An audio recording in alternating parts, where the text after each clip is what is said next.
Bom, entre o vídeo sobre a taxa de câmbio e esse vídeo sobre a questão fiscal, passaram uns 10, 15 dias, né?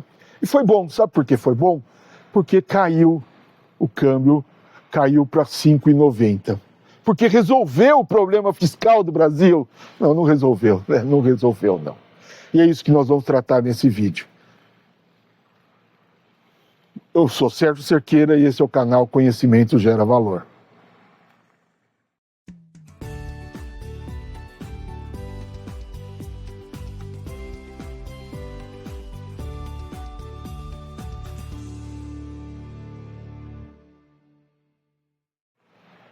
Bom, para começar, vamos entender a questão fiscal do Brasil olhando os indicadores fiscais. Sem entender os indicadores fiscais, eu não consigo provar para vocês que aqueles analistas que em dezembro anunciavam a hecatombe, o apocalipse fiscal, que eles estavam enganando vocês.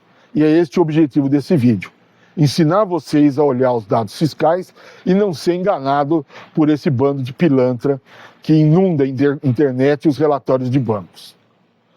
Então, a primeira questão fundamental é entender a diferença entre a dívida líquida e a dívida bruta. Qualquer analista fiscal de banco, qualquer economista-chefe, qualquer pilantra que aparece na internet dizendo que o governo, ou que apareciam na internet em dezembro dizendo que era iminente um apocalipse fiscal, ou ele é um cara que não entendia porra nenhuma, como aquele Daniel não sei o que da Globo News. Esse é um coitado, não sabe nada.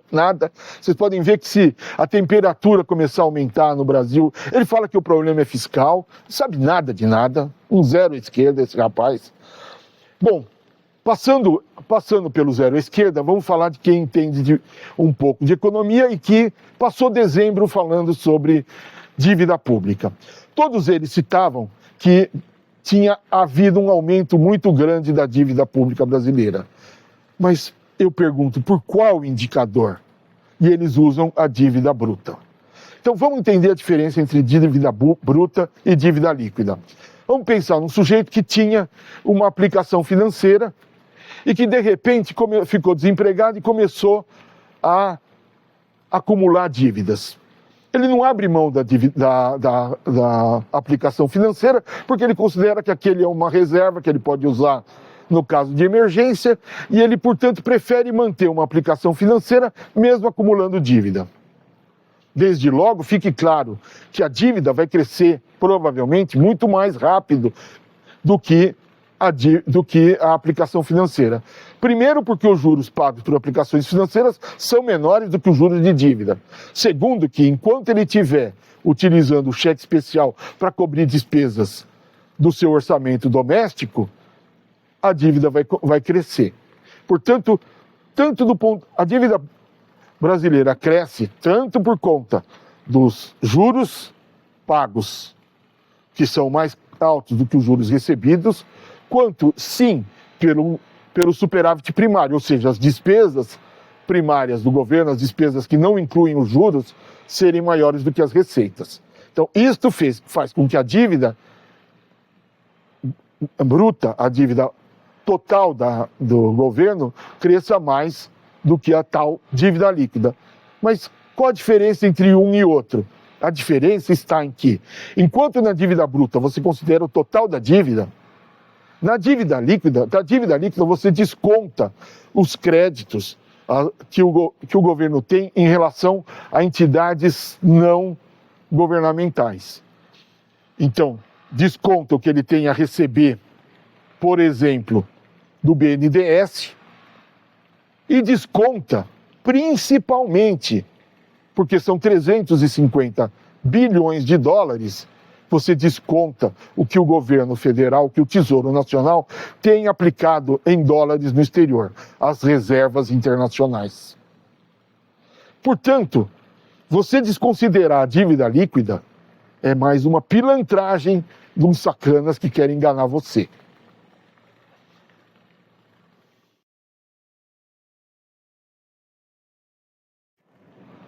Tem uma razão que eles alegam para utilizar a dívida bruta ao invés da dívida líquida. É que lá atrás, quando o governo Lula, em reação à crise de 2008, o Tesouro passou a conceder empréstimos ao BNDES, e o governo Dilma manteve essa política, que estes empréstimos não seriam pagos. Portanto, você não poderia descontar da dívida, porque o BNDES, primeiro, que é um órgão, é um banco do governo, e que o governo não receberia esses empréstimos de volta. Mas tem recebido, o BNDES tem pago.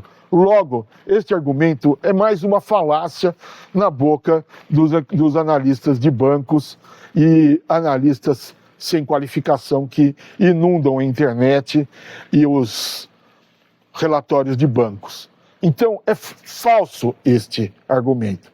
E não só é falso esse argumento, como quando você o utiliza, na verdade, o que você está fazendo é escondendo que as reservas internacionais, quando você calcula o valor delas em reais, cada vez que há um aumento do dólar, elas se tornam maiores em reais e, portanto, diminuem ainda mais a dívida bruta.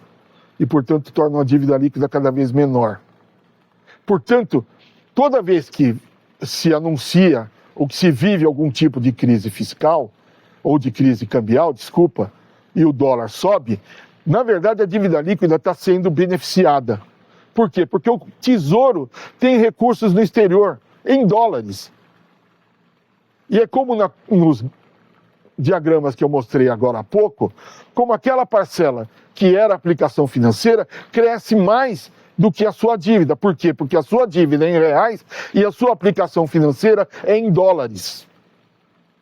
Entenderam? Portanto, quem ignora as reservas internacionais está querendo provocar um temor maior do que precisa.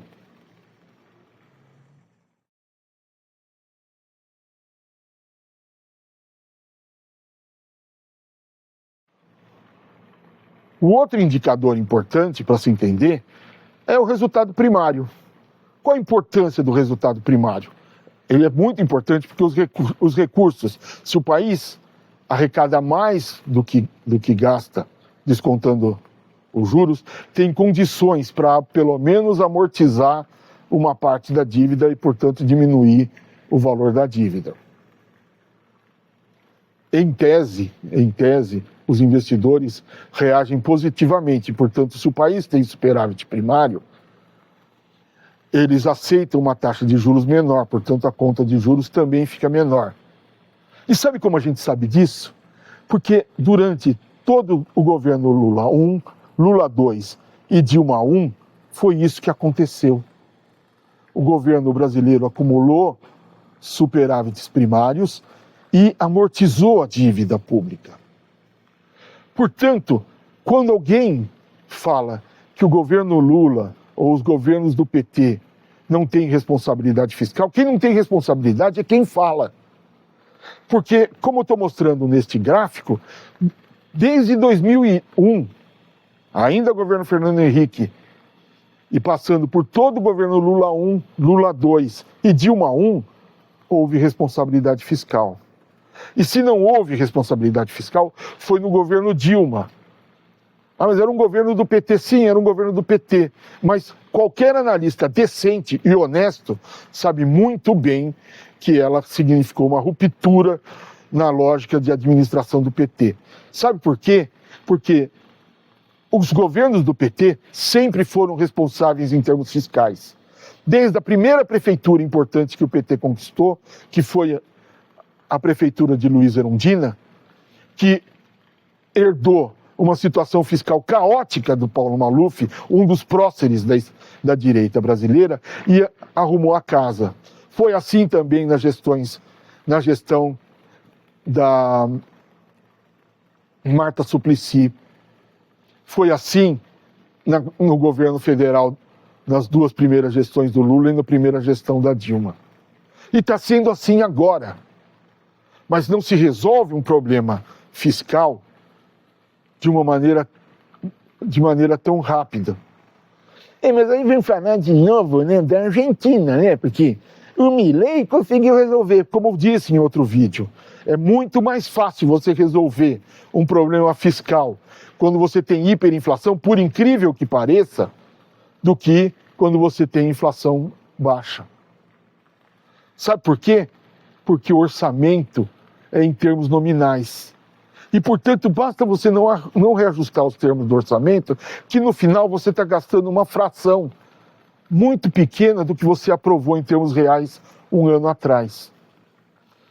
Quando você não tem este movimento inflacionário a seu favor, quando a inflação não corrói os seus itens de orçamento com a mesma voracidade que corrói em período hiperinflacionário, você tem muito mais dificuldade para resolver o problema fiscal. Ainda mais quando o Congresso vai tirando do Executivo a faculdade de executar o orçamento e determinar quais itens do orçamento vão ser efetivamente gastos e quais não serão.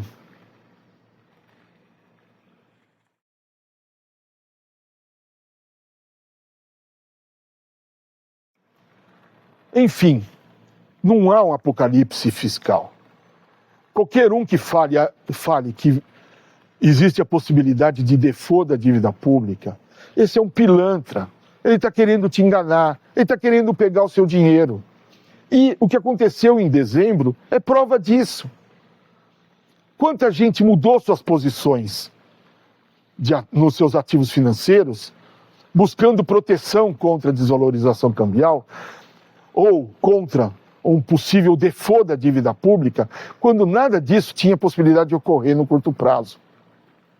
Por que eles fizeram isso? Para ganhar dinheiro. Não é, sem criticar exatamente alguns canais, que são bons analistas em alguns outros casos, que falavam que, olha, o objetivo é desmoralizar o governo, é piorar a popularidade do governo. O governo Lula não precisa de ninguém para piorar sua popularidade. Ele piora a própria popularidade por conta própria, tá certo? Ele não precisa da ajuda do mercado financeiro para isso. O objetivo era ganhar dinheiro em cima de quem? De quem acreditou nessas babaquices, de quem mudou suas posições, de quem fez hedge com eles, de quem pagou o mercado futuro comprando dólares e agora está tendo que pagar os dólares que comprou a 6,20 quando o dólar está 5,94. Entendeu?